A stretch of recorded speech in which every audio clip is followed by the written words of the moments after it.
Bienvenidos a este nuevo episodio. Hoy contamos con la grata presencia del doctor Michael Ayala, experto en agroecología, quien nos hablará sobre la relevancia del suelo, el agua y la biodiversidad en la construcción de sistemas agroecológicos sostenibles. Agradecemos el valioso apoyo de la Generalitat Valenciana, la Fundación de Religiosos para la Salud y Fundación Atacim, quienes hacen posible este espacio dedicado a compartir conocimiento y promover prácticas agroecológicas responsables. Muy buenos días con todos. Estoy enormemente emocionado de realizar esta entrevista al doctor Michael Ayala. Él tiene un doctorado en estudios latinoamericanos y es un experto en agroecología. Y amablemente hoy nos va a compartir un poco de sus conocimientos sobre el suelo, el agua y las plantas, que en este caso son los pilares fundamentales en la producción agroecológica. Muy buenos días, estimado doctor. Muchísimas gracias, Gabriel. Soy Michael Ayala, soy docente y también investigador de la Universidad Central del Ecuador. Trabajo en la Facultad de Ciencias Agrícolas y parte de mi experiencia y de mis líneas de investigación están asociadas con la agroecología desde diferentes ópticas. La agroecología desde una práctica para la producción de alimentos sanos, saludables. La agroecología desde un movimiento político, una forma de participación de las personas, y también la agroecología como una ciencia, con sus propios métodos que involucran lo cuantitativo, lo cualitativo, métodos mixtos de investigación para la construcción de conocimiento. Cuénteme, doctor, ¿por qué la importancia del suelo? Muchos hoy en día mencionan que el suelo no es un ser vivo, simplemente es el sustrato que nos permite anclar a las plantas. Bien, desde la agroecología nosotros la abordamos como un sistema. Un sistema es un conjunto de diversos elementos que están orientados hacia la producción de un algo. Pero muchas veces nosotros como practicantes de la agricultura no tomamos en cuenta esa visión sistémica que nos permite identificar, por ejemplo, los límites de nuestro sistema. ¿Qué límites tenemos a nivel horizontal, a nivel vertical? ¿Qué entradas desde afuera de mi sistema, qué entradas vienen desde afuera? Fuentes de energía, fuentes de nutrientes, material genético, agua, todo lo que viene de afuera. Identificamos qué es y qué naturaleza tiene. Identificamos qué cosas salen de nuestro sistema. Salen productos, salen subproductos, salen desechos, sale agua nuevamente. La radiación solar que entró, sale la radiación solar porque no ha sido aprovechada, por ejemplo. Varias salidas, ¿no? Entonces identificamos entradas y identificamos salidas. Identificamos procesos a través de lo que conocemos como subsistemas. Dentro de un sistema, pequeños sistemas, subsistemas que tienen su propia dinámica y que tienen su interacción interna. Es desde ese enfoque sistémico que nosotros consideramos al suelo como uno de sus componentes internos, como el subsistema suelo y fertilidad. La fertilidad está asociada con el suelo y, como tú mismo dices, Gabriel, el suelo no es únicamente ese sustento físico donde están ancladas las raíces. Eso es una de las funciones del suelo, pero sobre todo nosotros hablamos del suelo como un ser vivo. Precisamente como tú mencionas, es un ser vivo con todas las complejidades de un ente viviente que tiene diversas funciones ecosistémicas. Una de esas funciones ecosistémicas es el de proveer de nutrientes, pero no es únicamente eso. Hay muchísimas funciones que cuando tomas mi clase de agroecología vas viendo poco a poco a lo largo del semestre. Por lo tanto, hablamos del subsistema suelo como este elemento que recibe materias primas de otros elementos que están dentro, de otros subsistemas que están dentro de tu agroecosistema. Entonces, voy a mencionar cada uno de los subsistemas mínimos que deberíamos identificar en un agroecosistema. Y hablamos obviamente del subsistema suelo y fertilidad, agua y humedad, cultivos de ciclo corto, perennes y semiperennes, y finalmente animales. Cuando hablamos de estos cultivos y hablamos de estos animales, no nos referimos únicamente a las plantas domesticadas, a los animales domésticos. Nos referimos también a las plantas silvestres, a los animales silvestres y a todos los microorganismos que están asociados con estos organismos macro. Cuando hablamos del suelo, asociamos directamente con la fertilidad, porque el suelo es a donde finalmente van a parar la mayor parte de los productos y subproductos que se generan en los otros subsistemas. Lo que se genera en el subsistema animal, sabes bien que a través del compostaje, a través de la descomposición de esa materia orgánica, pasa a formar parte de esa fertilidad. No una fertilidad para ese ciclo de cultivo, sino una fertilidad permanente. Es una construcción la fertilidad. No es únicamente un estado, un corte a la fecha, sino que es un conjunto de interacciones y de funciones ecosistémicas que garantizan que la fertilidad es permanente, que se mantiene en el tiempo. De tal forma que al finalizar un ciclo de cultivo, no es que el suelo está más pobre, sino que el suelo está en mejores condiciones. Esa es la consigna del productor agroecológico, de no deteriorar la base biológica de su negocio, que es la agricultura, sino de enriquecer esa base biológica. Por lo tanto, identificamos al hablar del suelo cuáles son las funciones que nosotros requerimos que sucedan en el suelo. Yo necesito, se me viene a la mente, fijación de nitrógeno. ¿Qué debe ocurrir para que se fije el nitrógeno? ¿Qué organismos, qué especies están asociadas con la fijación de nitrógeno? Yo tengo que identificarlas. Pero en primera instancia, tengo que identificar la función que estoy buscando, fijar nitrógeno. Si otra función que estoy buscando es fijar carbono, ¿con qué se fija el carbono? El carbono que está en el aire. El CO2, ¿cómo se fija? ¿A través de qué mecanismos? ¿Qué funciones ecosistémicas están relacionadas o asociadas con la fijación de carbono? Si por el contrario digo yo necesito una función que sea la infiltración de agua, ¿qué especies están asociadas con la infiltración de agua? Puedo decir, yo necesito que haya porosidad, necesito que haya unos agregados del suelo. ¿Qué especies están agregadas con la porosidad del suelo? ¿Qué especies están asociadas con la formación y el mantenimiento de los agregados del suelo? Entonces empiezas a describir que hay micorrizas, que hay hongos, que hay lombrices, que hay plantas con diferentes sistemas radiculares. Unos sistemas radiculares gruesos, medianos, finos. Imagínate, al morir una planta, la parte aérea empieza a descomponerse y la parte subterránea también.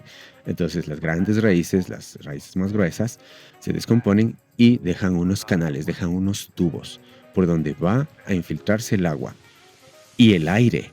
Cuando no hay agua, habrá aire. Y yo necesito precisamente agua y aire en el suelo para que ocurran esas cosas que yo ya identifiqué. Que se fije el carbono, que se fije el nitrógeno, que haya infiltración de agua en este caso. Luego hay raíces medianas que cuando se descomponen me dejan una tubería mediana. Y raíces finas, raicillas, cuando se descomponen me dejan una tubería fina. Por los tubos gruesos, el agua por gravedad baja. Por los tubos finos, el agua por capilaridad sube. Y ya tengo la infiltración de agua, ya tengo esa función ecosistémica operando por la vegetación diversa que he puesto sobre el suelo. Al mismo tiempo que tengo circulación de aire, de agua, tengo circulación de aire. ¿Y qué quería yo? Fijación de nitrógeno, el nitrógeno del aire, pero del aire que está en el suelo. Si es que en el suelo no hay aire, ¿de dónde vamos a sacar el nitrógeno? ¿De dónde las bacterias van a sacar el nitrógeno para poderlo fijar en asociación con las leguminosas? Entonces, todo lo que pasa arriba, en la parte aérea, se refleja en la parte subterránea y viceversa. Entonces, por eso es que hablamos de que el suelo es un organismo tan complejo que solo con las pocas cosas que te he dicho ya te puedes imaginar la relación que existe entre la parte aérea, que tú dices voy a sembrar herbáceas y voy a sembrar arbustos y voy a sembrar árboles, pensando en una función que es la infiltración de agua, pensando en otra función que es, por ejemplo, la disponibilidad de alimentos con diversos tipos de plantas que al final enriquecen la mesa del agricultor, de su familia y de la sociedad a través de la oferta de alimentos en un mercado, por ejemplo. Es así como nosotros conectamos los diferentes subsistemas que te he descrito entre sí y vemos qué grado de complejidad y de interconexión existe. Eso también nos habla de la madurez de tu sistema agroecológico. Si es que la interacción es mínima, por ejemplo, tú, después de que limpias los establos, vendes o eliminas, mandas fuera de tu agroecosistema esa materia orgánica, perdiste una posibilidad de interacción con el subsistema suelo. O por ejemplo, con la cría de lombrices. Cría de lombrices para alimentación de las aves, para hacer harina, para los animales y para la producción de vermicompost, por ejemplo. Entonces, si tú buscas incrementar el número de funciones ecosistémicas, entonces tratas de hacerle más complejo este mecanismo de producción de materia orgánica, de majada, de orina por parte de los animales, y luego esta majada, esta orina, como materia prima de otro proceso productivo, de otro sistema productivo, el de las lombrices. ¿Quieres hacerlo más complejo? El de los peces. Los peces se van a alimentar con las lombrices que salen de la lombricultura. ¿Quieres más complejo? Sigues haciéndole más y más complejo. Esa complejidad de interacciones le incrementa el grado de resiliencia de un sistema, es decir, la capacidad de recuperarse después de algún agente externo, una sequía, una inundación, un incendio. Como las interacciones son complejas, hay muchas interacciones, la subsistencia de uno de estos subsistemas no depende únicamente de una interacción, sino de varias, así como una red de interacciones. Entonces hay mayor posibilidad de que se recupere un sistema después de un impacto externo. Entonces hemos hablado del suelo nada más, pero al mismo tiempo que hablamos del suelo, hemos hablado de la humedad, hemos hablado del agua, hemos hablado del aire y de forma directa de la biodiversidad aérea. Entonces cuando hablas de la biodiversidad aérea, puedes continuar con esta descripción de funciones ecosistémicas. Entonces yo puedo hablar en este mismo entorno donde estamos con plantas herbáceas, ves arbustos y ves árboles medianos, ves árboles altos, ves diferentes estratos. Entonces hablas de una biodiversidad vertical. Esa biodiversidad vertical que tú aprecias en este jardín botánico también se manifiesta en la parte subterránea, dándonos esas funciones que están relacionadas con la aireación del suelo y también con la infiltración de agua. Pero a nivel aéreo, veamos, ¿qué aportes tiene esa biodiversidad vertical? Supongamos que aquí, en lugar de tener todo lo que tú ves, tuviéramos únicamente árboles. Si tuviéramos únicamente árboles, ya te puedes imaginar el tipo de raíces que serían las predominantes y te puedes imaginar también qué sucede en el momento en que llueve. Cuando llueve, hay árboles que tienen hojas grandes, como esos eucaliptos, por ejemplo. En esas hojas grandes se acumulan las gotas de agua y caen como una gran gota de agua que puede erosionar el suelo desnudo, porque no tienes herbáceas, porque no tienes otros pisos que puedan reducir la energía que trae la gota de agua. En este caso ocurre lo contrario. De los árboles más altos caen las gotas grandes en los árboles más bajos que tienen hojas finas en este caso, y esas gotas más delgadas de agua caen sobre los arbustos y se va fraccionando más y más la gota de agua hasta caer en el suelo encima de las herbáceas que actúan como un colchón, y de esa manera se reduce el impacto de la gota de agua. Entonces cuando hablas de biodiversidad, dices, ¿biodiversidad para qué? Vamos a hablar de la biodiversidad vertical. ¿Para qué? En este caso, para reducir el impacto de las gotas de agua. Ahora vamos a hablar por ejemplo, del uso de la radiación solar en esta misma biodiversidad vertical que tú estás viendo. Las plantas que requieren mucha más luz se van bien arriba y utilizan la luz al máximo. Hay plantas que necesitan menos luz, como estas de hojas anchas. Aquí tenemos un lechero, por ejemplo. Tenemos una morera de hojas más anchas que necesitan menos luz, están tranquilas en la semi-sombra. Han vivido años y han producido durante años en esta semisombra. Y más abajo hay plantas que requieren aún menos luz y que siguen productivas, siguen cumpliendo su ciclo de vida en poblaciones saludables y renovadas, porque ese es su entorno, ese es su hábitat. Entonces puedes tener diferentes especies con diferentes hábitos creciendo de una manera adecuada, haciendo una cobertura, proveyendo de una determinada arquitectura biológica que garantiza el aprovisionamiento de agua.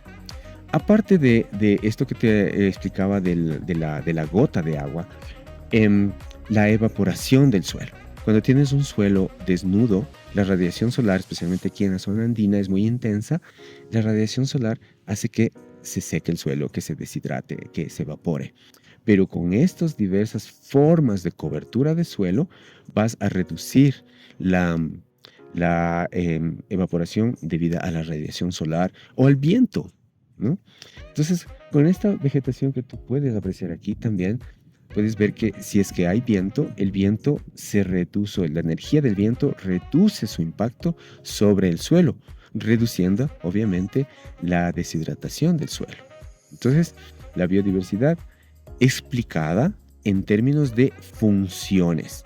Y lo mismo sucede el rato que vas a cosechar. O sea, vas a cosechar diferentes especies que tienen diferentes tipos de nutrientes, sabores, colores, diferentes momentos en los que se cosechan, lo cual te garantiza una seguridad alimentaria en términos de mayor provisión de alimentos, mayor seguridad en la provisión de alimentos, en la oferta, en la variedad de nutrientes, de texturas, de sabores, de platos que se pueden preparar con las especies que estás trabajando.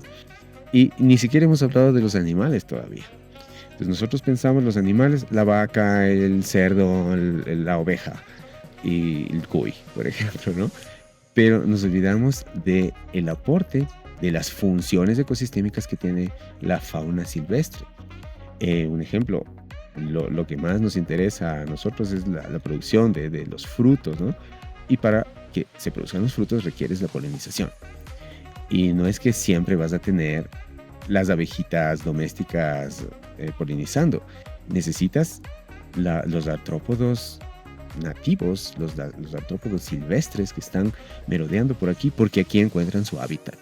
En toda esta biodiversidad que estás viendo en mi jardín, puedes ver pululando diversos tipos de insectos que tienen una función.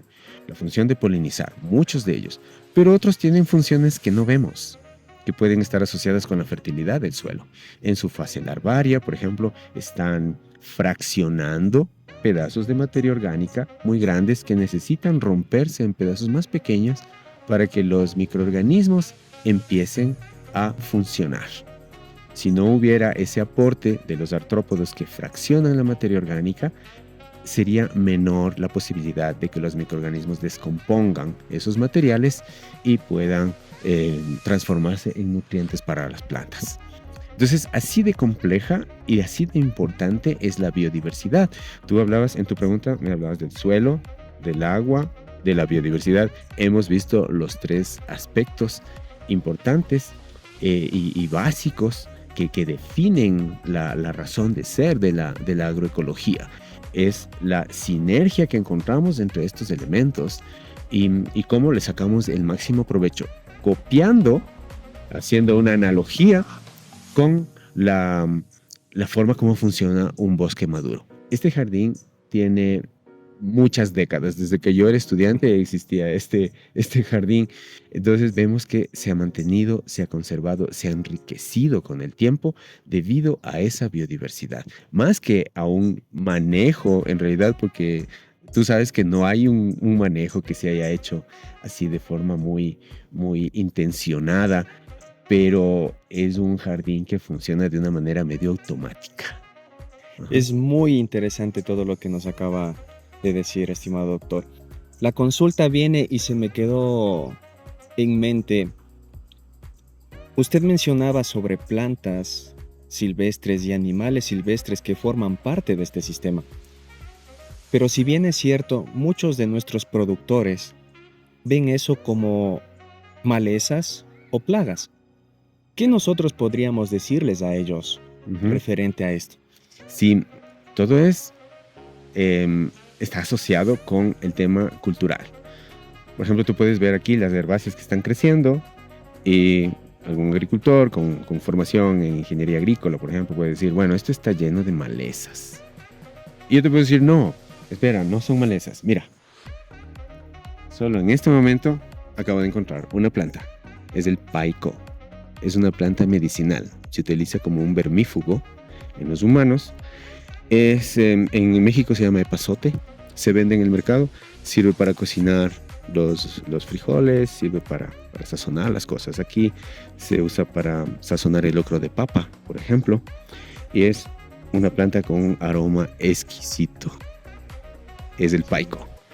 Cualquier persona que no sabe la función alimenticia de esta planta puede pensar que es una maleza. Justo al lado te va a sacar otra planta. ¿Recuerdas? Hierba mora. Hierba mora. La hierba mora la utilizan en mi pueblo para las infecciones de hongos en la piel. Es una planta medicinal. Es una indicadora de nitrógeno. Donde ves que crece la hierba mora en grandes cantidades, es un suelo rico. Como puedes ver, la materia orgánica en este suelo es evidente. Y ahí está la hierba mora como un indicador. En los lugares donde botan los desechos, la basura, está la hierba mora feliz porque tiene una gran cantidad de nitrógeno. Y así puedo irte. ¿Quieres otra planta? Esta en mi pueblo se llama la hierba de cuy o hierba amarilla. Es obviamente el alimento para cuyes, para conejos, para animales menores, domésticos, ¿no? Es una planta muy nutritiva y que les encanta a los animales para comer. Aparte de que produce muchas flores que atrae a los insectos que polinizan los cultivos. Puedo seguir el día entero mostrándote cada una de las plantas que viven aquí y que tienen una función dentro del ecosistema. Entonces, cuando mis estudiantes dicen las malezas, como diciendo que son plantas malas, y yo les digo, espérense, no. La mayor parte de lo que ustedes dicen malezas, para mí son comida. Para mis animales son comida. Y dentro de lo que hemos descrito de la biodiversidad funcional, cada una tiene una o muchas más funciones que nosotros no sabemos aprovechar. Justamente eso es lo que sucede por el desconocimiento. Si bien es cierto, muchos están ligados a tener una parcela pequeña, en lo posible despejada y con una sola variedad o especie. Frente a eso, ¿qué podría usted recomendarles a los productores que están en la línea de la agroecología o quieren entrar en la agroecología?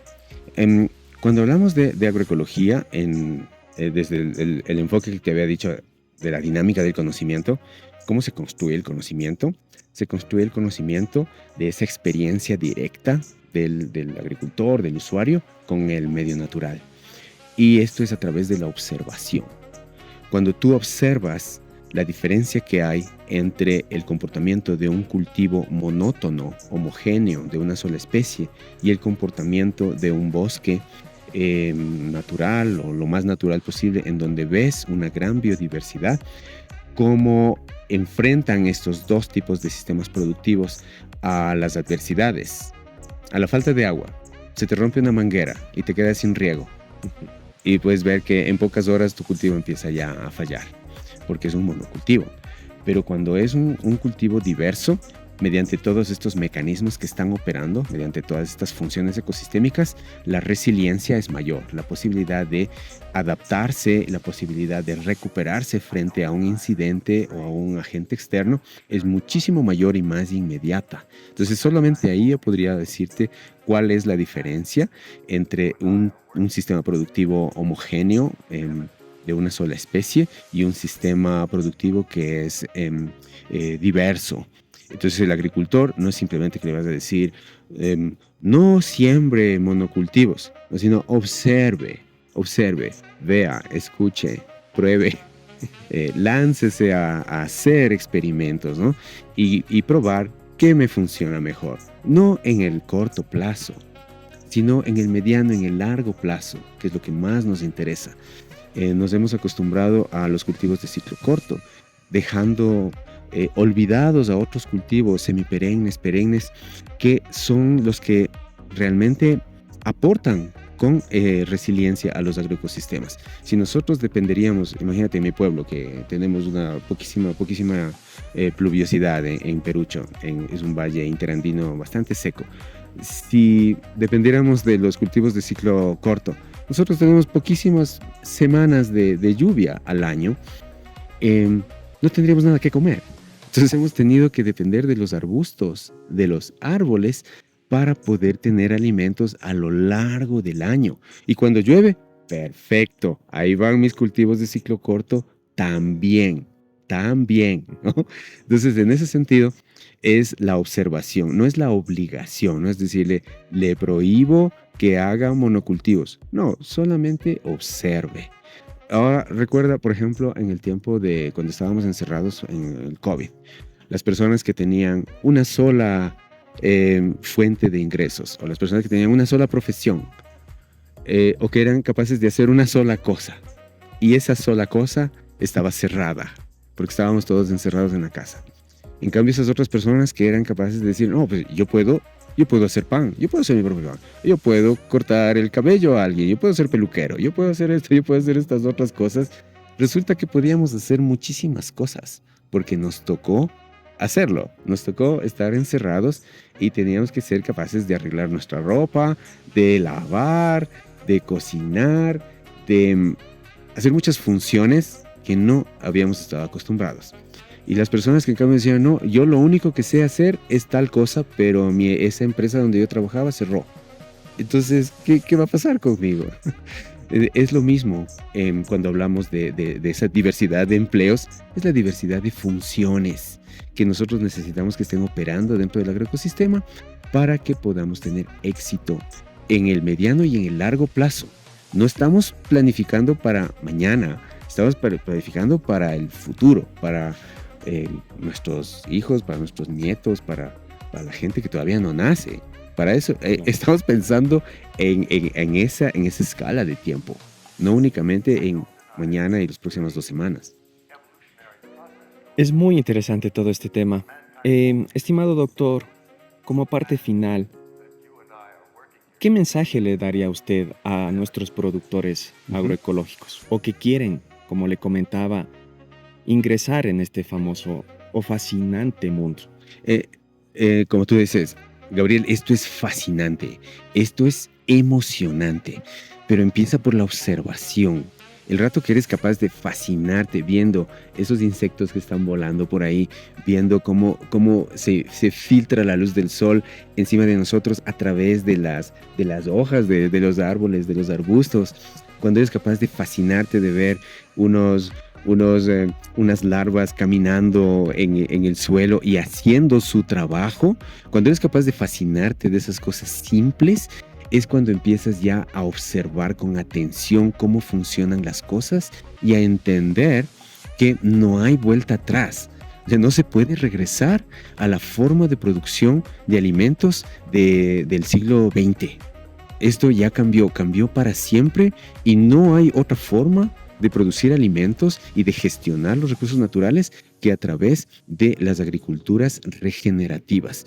De tal forma que tú, con tu capacidad de observar, ves y dices, después de haber obtenido mi cosecha, ¿el suelo quedó mejor o peor?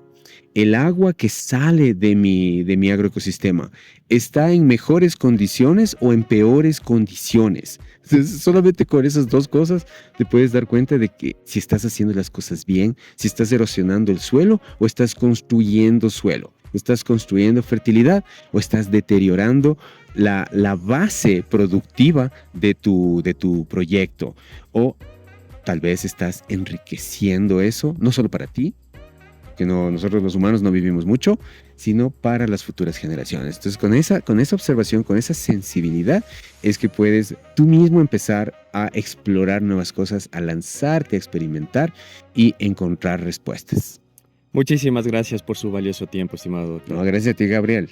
Ha sido un verdadero honor contar con el doctor Michael Ayala y conocer más sobre cómo el suelo, el agua y la biodiversidad son fundamentales para la agroecología y el futuro de la agricultura sostenible.